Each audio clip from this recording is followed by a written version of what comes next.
am sorry for the quiz. I was technologically challenged. But I promise you I will overcome the challenge before I post the next quiz. Okay? And that would be piece of cake, but it was not.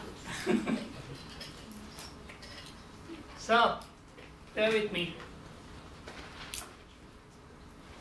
I know I did not get 75 responses back.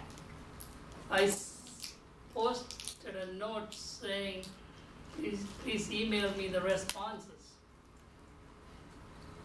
I have not checked my spam box, but I will check it. Is it 19? Yeah, you could have asked it next week. Okay. Second mistake.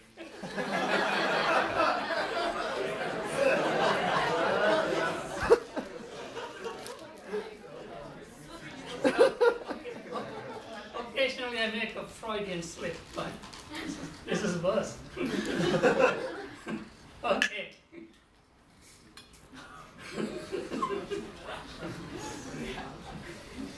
Anybody has a drink in their backpack? Okay, let's go. Okay. I was not happy with the pictures I showed you last week about staining. I mean, somebody asked me about the staining. I mean, some of these comments are based on what people asked me after the class. Staining of silver diamine fluoride. Yeah, I'll wrap up a couple of things from last week before I jump into today's. Okay? I thought the last week's pictures were not good, so I found some good ones. This is the staining of anterior teeth. You don't want them light down? Yeah. I'm going to get some brownie points for the screw up I did. No. No? Which one? This one? That one. Perfect. There are 3 switches. I had to do it 4 times to get one. Okay, I think that looks a lot better than what it was previously. Okay, so those are the anterior teeth, those are the posterior teeth. And I think Nisha challenged me, why are we going to use silver diamine fluoride for staining, right? Okay, I found some answers for you. Okay? Before I get into, basically silver diamine fluoride is used when there's no traditional treatment, where there's no access to dental care. Okay? And it's also used when there's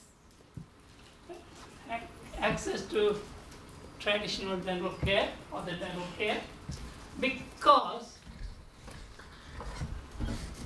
the limited studies so far, there have not been that many, show that silver diamine fluoride is twice as effective as fluoride varnish. Okay? And also you don't have to scoop the soft caries before you apply silver diamine fluoride. So it's especially useful, especially in folks, especially in children with special needs and children who are not very cooperative with the dentist. Okay? So because it's just application, it does not involve any injection. Instead of taking them to OR for sedation, you can apply this and then follow up with tooth-colored filling materials on the anterior teeth and same in the posterior teeth. Okay? The use is because it's very more effective than fluoride varnish or any other fluoride products thus far. Okay? And it's found to be more effective on anterior teeth than posterior teeth. Okay? So for those reasons, I know the staining is a setback, but it's more effective, twice as effective as fluoride varnish. You do not have to excavate the soft caries, and also it's useful in children who are not very cooperative or with special needs, who doesn't like a lot of meddling around inside the mouth, for lack of a better term. Okay?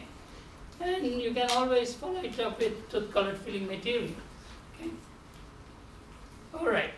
And somebody else asked me, how much is the pea-size toothpaste? this. Okay? This is a quite large piece. No, I enlarged it. Okay, so looks a little big. And okay, some pediatric dentists or some researchers are suggesting instead of using a pea-sized toothpaste in children, use just a single. Okay, a picture is worth 1,000 words, so do it.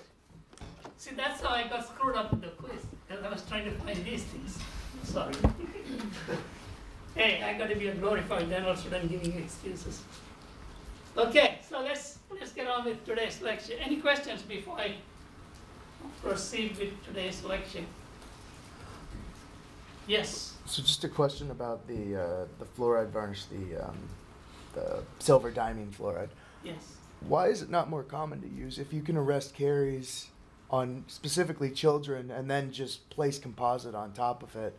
Okay. If you have a cavity that's already open and we're going for a minimalist approach, not drill and fill, but try and minimize the amount that we have to drill. I understand some things like undercut you can't, Okay. you have to prep for, but Okay. What goes around comes around. This was used long time ago. I think we were lectured on it when we were dental students. But because of FDA did not approve until 2014. I mean, so it was used and it kind of faded away with all this tooth-colored filling and fluoride varnish and other fluoride products. But suddenly, some pediatric dentists and some researchers dug it out of the woodworks. Okay, so FDA approved it only in 2014 in the United States. It has been used in other countries and for a long period, various times. Okay, I don't know when it was approved in some other countries, but United States 2014. Okay, and there was no CDT code. I mean, the treatment code for dentists to bill the patients or bill the insurance companies. I think that came 2015 or 16, I would believe. Okay, so now there's a treatment code to bill for silver diamine fluoride. And as I mentioned last week, Medicaid in Ohio is reimbursing dentists for applying silver diamine fluoride as of July 1. And Tennessee has been doing it for a few months now. So the expectation is that it's going to catch on. And there was, I don't know if I mentioned it last time, there was a study recently of the pediatric residency programs in the country. Okay, so again, that was last year. It was published in the last few months, and that study found only 30% of the pediatric residency programs are teaching silver diamine fluoride as of the time of that study. Okay. And also 75% of the pediatric residency directors said they hope to include teaching of silver diamine fluoride in the near future. Okay, I think the rest pediatric residents here use silver diamine fluoride. It's not yet used in the undergrad clinics. Okay, hopefully with the new building, this will take place. Okay, it got to be pushed by pediatric dentists and some of us in preventive dentistry and public health. Okay, so perhaps we should wait until next year when you're placed. And well, I mean, the reason I ask, are you thinking that maybe there will be a movement away from using a slow speed? So you do your initial prep, go with silver diamine fluoride, walk away, leave it, retreat it, and then come in and fill it after the caries are arrested? yeah. Okay. Yeah, I mean, there's a lot of potential. I mean, the main setback was the staining. That's why it kind of faded away. Because when the tooth-colored filling material came out in the market, so everybody jumped on that bandwagon and said, let's get away from silver diamine fluoride and use that. Okay. Yes, sir. So, but there's a lot of push nowadays. Various experts, pediatric dentists, cariologists, out of Michigan, out of San Francisco, they are promoting silver diamine fluoride quite a bit.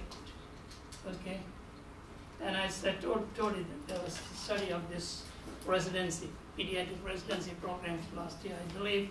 And right now, one of my residents, he's trying to do a survey of pediatric dentists in Ohio to see what proportion or what percentage of them are using silver diamine fluoride, and if not, why.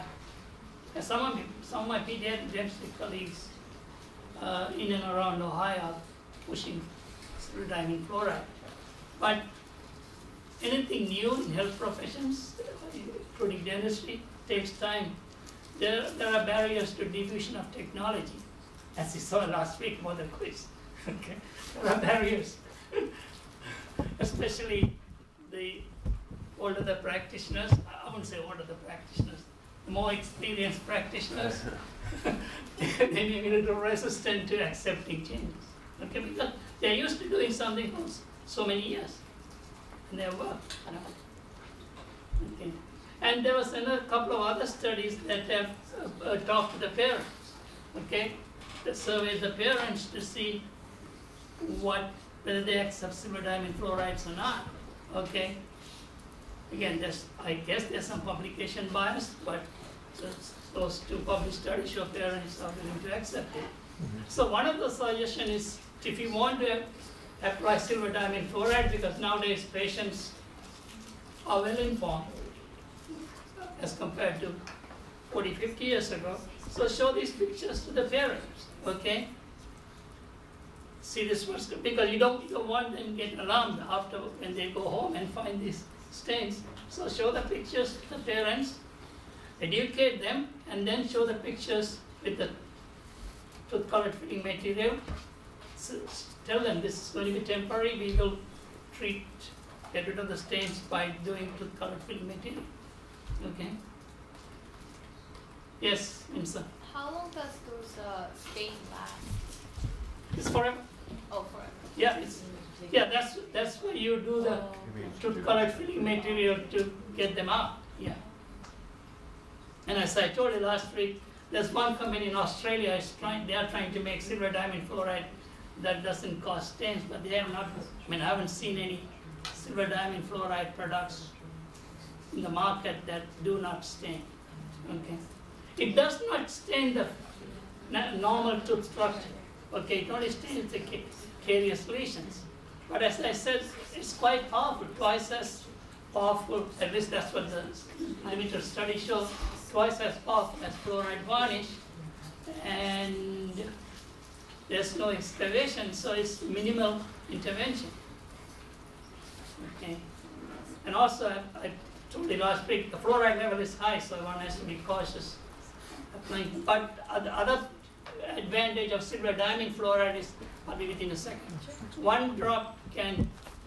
You can apply 1 drop on 5 or 6 carious lesions. So especially children or adults with multiple carious lesions, very cost effective. Yes? So when you say we have to remove the stain, do you mean like you use the silver diamine fluoride and then are we just covering it with the tooth composite, or are we drilling it back out and then filling? Take it out, yeah, drill it. Yeah, that's why I said, wherever you can provide dental care, you can remove the stains and fill it. But wherever there's no traditional care, there's no other choice. Yes, Dominic. So when you put this on the teeth, are you putting it on all surfaces of all teeth, or just on No, just the carious lesions. Yeah, it inhibits bacterial growth. Okay, it arrests caries, and it hardens the enamel. Okay, I had this slide last week. Okay, so those 3 functions make it very viable preventive agent. Yes, Priya. So if you have to fill the tooth anyways to Yeah. prevent the stain, what's the point of putting the silver diamine fluoride in the first place? What's the purpose of putting it? Because it prevents caries. Okay. We have to fill it anyway. But would it be that if you didn't use the silver diamine fluoride, like you can have a filling and still have caries develop under it, whereas this you're gonna just kind of prevent caries from ever forming, and then you're gonna have a filling where you won't have a So this prevents recurrent caries? Yeah. Yeah, I mean, chances are very, very minimal. Okay. Okay? I mean, as I said, it's twice as powerful as fluoride varnish. And it kills bacteria and it hardens the enamel. So there's no chance of caries developing underneath. Yes, ma'am? It was the same question. Okay. Okay. Yes, Vincent? I'll be with you in a second. So if you apply only on the carious lesions, then you can't apply on the normal teeth? Yeah, I mean, there's a chance of, okay, Okay, like, there's okay. chance of getting spilling it, or like a better term, there's, Okay. But you don't purposely put on the... no. Is it only the carious lesion that stains? Yes, not the normal tooth structure. So if you were to put it on like all the teeth, then it would immediately show you where the caries are because of the staining. Wouldn't it be like nice to have it like all covered? That's what I was thinking. Like if you were to put it on all teeth, wouldn't it the staining show you where there are caries, and then you could fill them? Yeah, you can do that like that. Sounds like a good idea. Well, the thing that's maybe not here, but that have been in a number of the studies that I've read is that silver diamine fluoride does work great in deciduous teeth, but its most exciting application is in places like nursing homes, okay? Not all patients care what their teeth look like. If you're talking about a 75-year-old that can't brush their teeth and can't get out and care for themselves anymore, this is really solid therapy for someone who is, say, maybe they have Alzheimer's, and they're not doing self-care. So I mean, this isn't going to work for a 35-year-old MBA executive. The people we're going to see is black teeth, but it works great for someone who's 80, and you just don't want them to lose what they have. So this is really more applicable on people who don't care what their teeth look like. Yeah, I mean, go ahead. But if it's only seen caries, then like, if like say I have no caries in my teeth right now and I put it all over, I should not have any staining. Right. So then it's not going to actually affect your teeth if you don't have caries in the first place. Well, Yeah. presumably they're coming to the dental office because they're. Yeah, I mean, I mentioned about special care needs and medical compromise before you came in. And for those of you who know or who don't know, we have a geriatric dental van program. Okay? And they are thinking of using silver diamine fluoride when they go into nursing homes. Okay? It's those vulnerable populations, access to dental care. It's not easy. Plus, Medicare does not cover for routine dental care. Only hospitalization and dental problems related to systemic health are covered by Medicare, as opposed to Medicaid covers routine dental. Okay. So hand up here, this young lady. I just had a question about as far as the procedure of the silver fluoride, because as far as I knew, it was just like there was no drilling or filling. No, just application. It's just application, and you don't put on composite afterwards either, right? What's that? You don't put on composite on top of the silver fluoride. No, once it's arrested, then you do the filling. Wherever you have traditional dental care, where people can get dental care, we don't want to just leave the black stain, especially in the anterior teeth. So you do put composite on top of Yeah, it? yeah, Okay. yeah.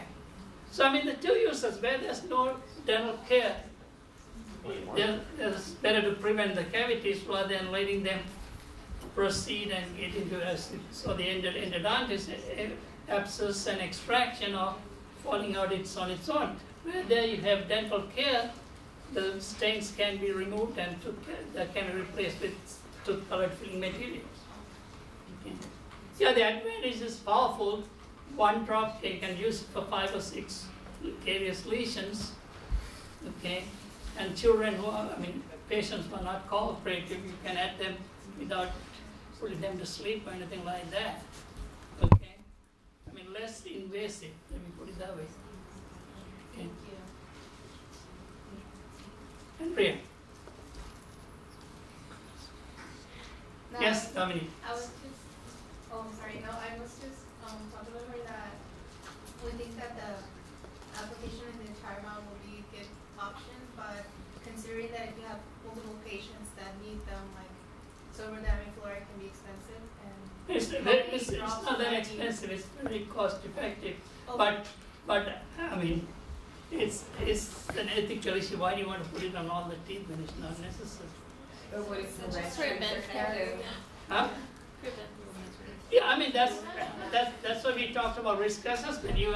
You base your application based on the risk of the patient. If the patient is not at risk, why put on all the teeth? The patient is high risk, yes. Dominic? But there's no benefit though, like putting on teeth that don't have any caries at all, right? Can you speak a There's lot no of? benefit to putting it on teeth that don't have any caries at all. No, there's no benefit. Okay. Okay. And also there are minor side effects. You get white spots in mucosa, which goes away in about 48 hours, you know? So it only prevents caries in teeth that already have caries? Yes. Yeah. Like a,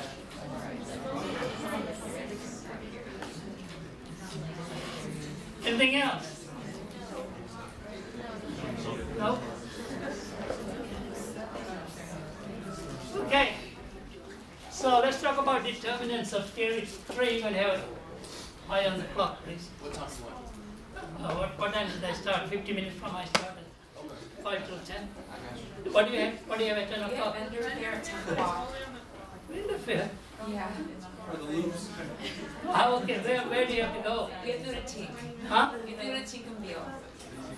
Across campus. Okay, so let's cut a deal here. What time do you want me to finish? Where we going? It's 9:50. The vendor so if fair. you- that would be okay with us. Oh, So we Okay. can walk over Not there. long. If it's, I'll give you the song. okay. 15th. All right, folks. Vendor fair. So we'll. Very more important than Cariology.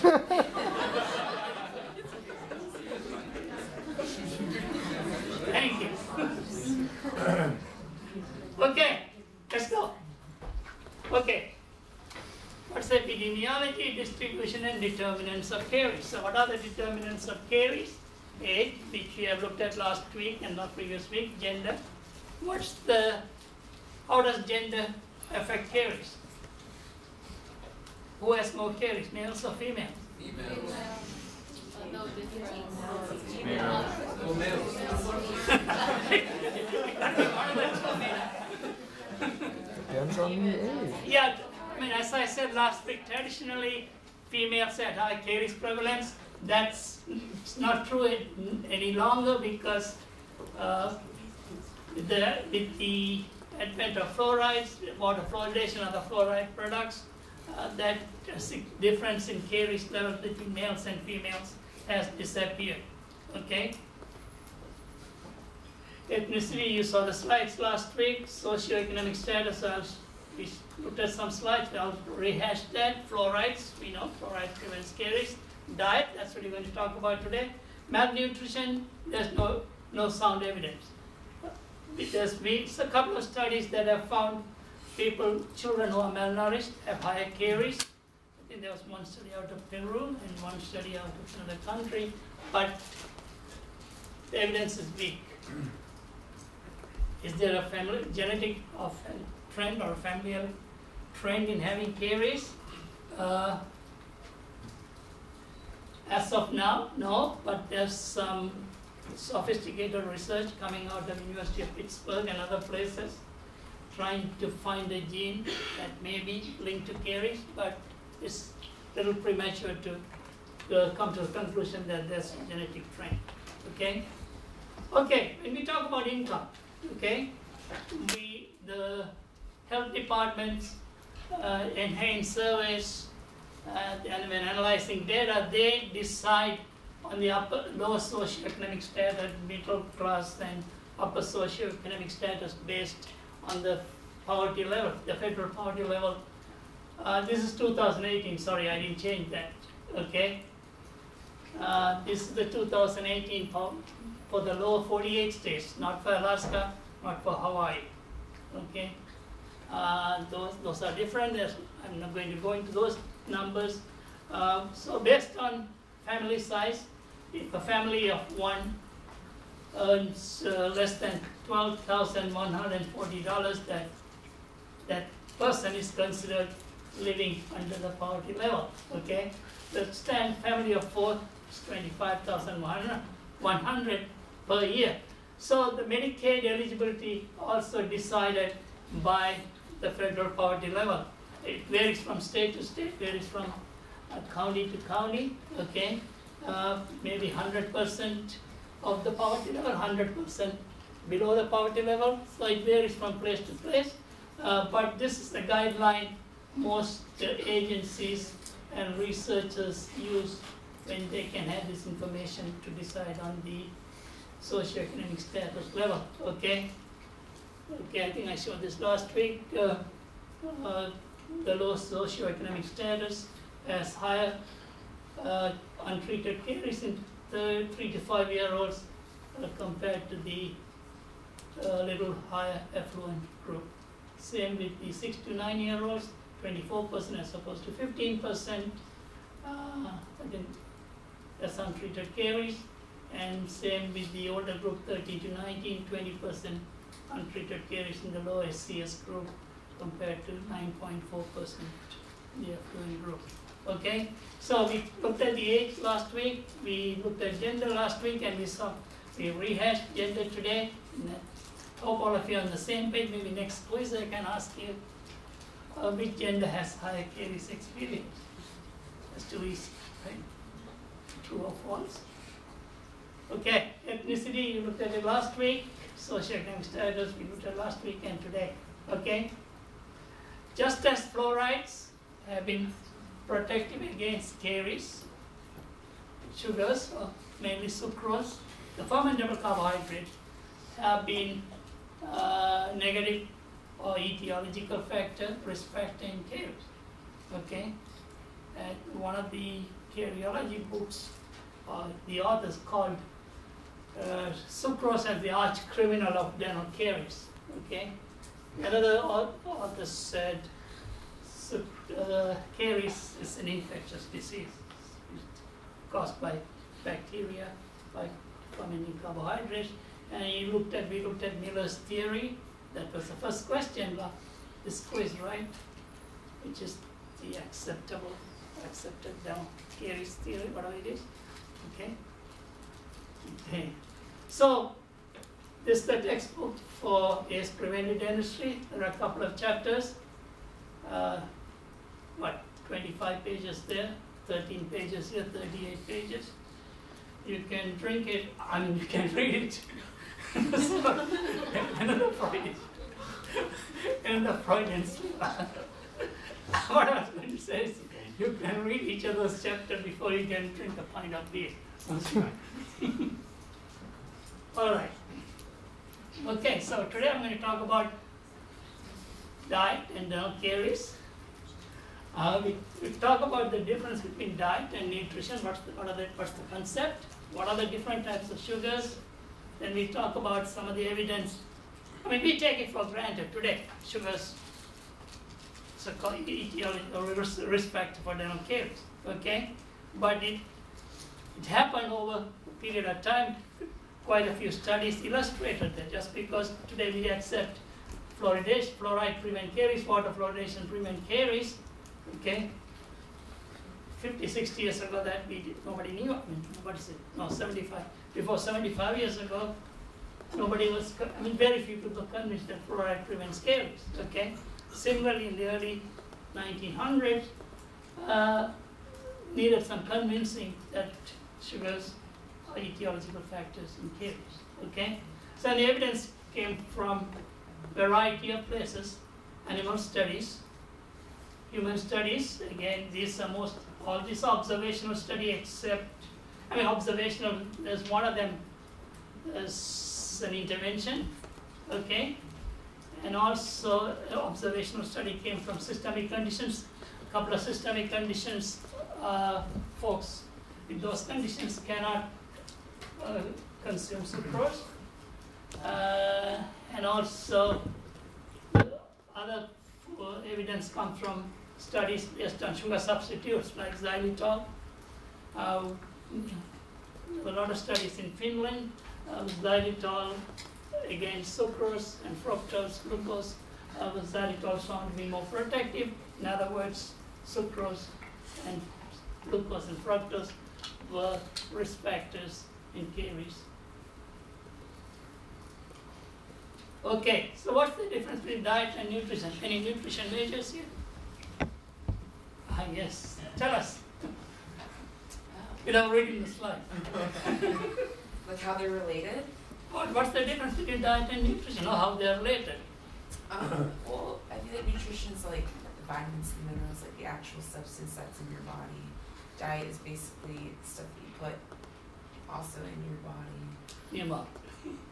Yeah, nutrition is where the nutrients which are good for health are absorbed, and they are protective towards various health conditions. Okay, as diet is anything we consume. Okay, and there are micronutrients and macronutrients, and that's, I'm not getting into it. I think you have a class in nutrition sometime next year or the year after, so you learn more about it. But in areas, etiology or risk factors or determinants, we talk about diet more than nutrition. Okay? So, what are the different types of sugars? There are disaccharides and monosaccharides. Okay? The disaccharides are sucrose, lactose, and maltose. Okay? And the monosaccharides are glucose and fructose, and sucrose, when it's broken down, it breaks down into glucose and fructose. Okay? Okay. Sugars have been used traditionally for various functions, so various purposes in the kitchen, if not the other places, but that's not the important factor today. So what are the different types of studies? So I told you there's observational studies, among animals, and animal experiments. Interventional studies, we go home, and there's a couple of others, one out of Newcastle, and that's an observational, those are not interventions. Okay, then there's a lab experiments, plaque pH experiments. I think Brian and I talked about how to measure plaque pH the other day in my office, and there are incubation experiments. Okay, but for the purpose of this class, I'm going to limit to human studies. Okay, because you all have seen the evidence pyramid, lab experiments, animal experiments, etc., are not that powerful in providing us with sound evidence towards medical care done. Okay, we have seen this previously. I mean, basically, you need diet to have caries. Diet fed through stomach tubes do not. The animals who had diet fed through stomach tubes did not have caries, despite having cariogenic bacteria in their mouth. Okay. All right. So what the observational studies look at? What are the different types of observational studies? Okay. Global epidemiology, different countries, different levels of sugar consumption. Okay. And then there are certain observational studies which looked at increased sugar consumption and decreased sugar consumption. I'm going to talk about them in the detail in a little while. Restricted availability. Okay. Sometimes, right now, folks, they're in the path of hurricane, the grocery stores are all cleaned out. Our grocery stores are closed, so access to sucrose or other food products is limited. But that's only for a limited period. The hurricane will pass away pretty quickly. But certain conditions like the wartime, okay, World War I, II, 4, 5, 6 years of limited availability of sugars and other foods, okay?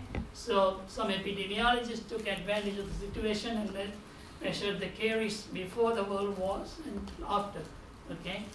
And then occupational hazard, folks who work in sugar confectionery, sugar industries and confectioneries have access to more sweets and candies, for lack of better terms.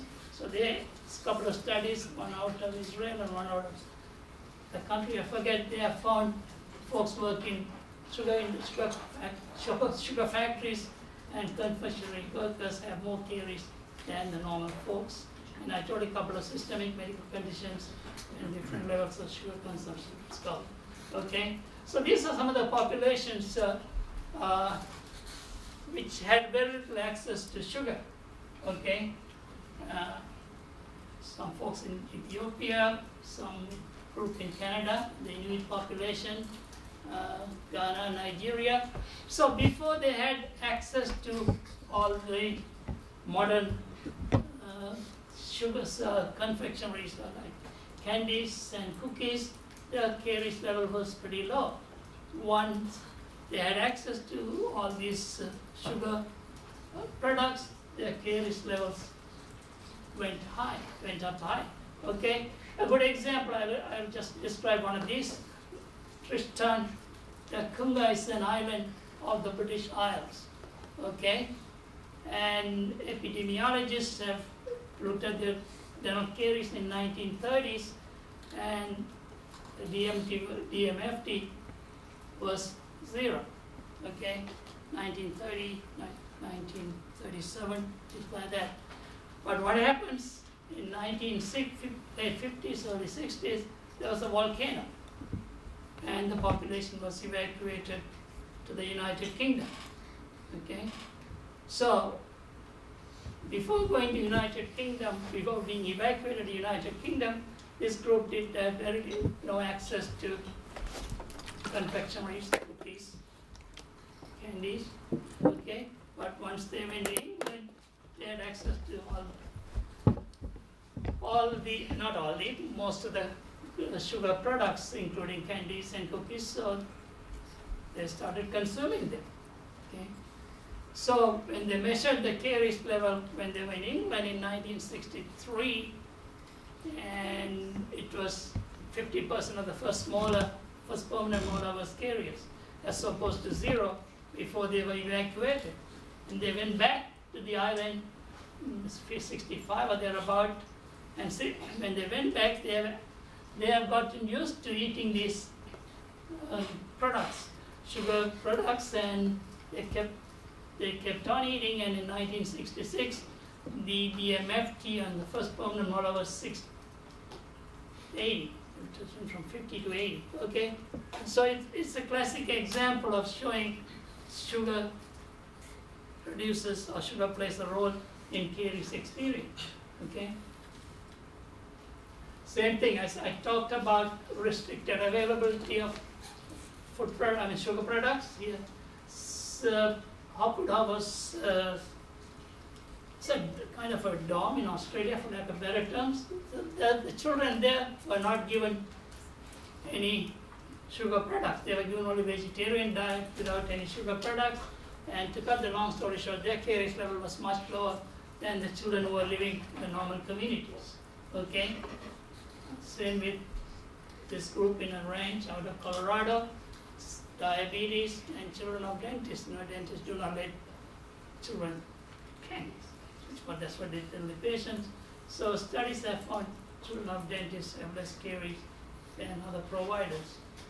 Wartime studies, okay? There's all these places in Japan, Germany, Finland. There are restrictions of food items, including sugars, during wartime. For example, 1941, before the World War II started, the caries level in these places, at the level of say 25%. Okay, so during the World War time, when sugar was rationed, the caries level went down 3 times.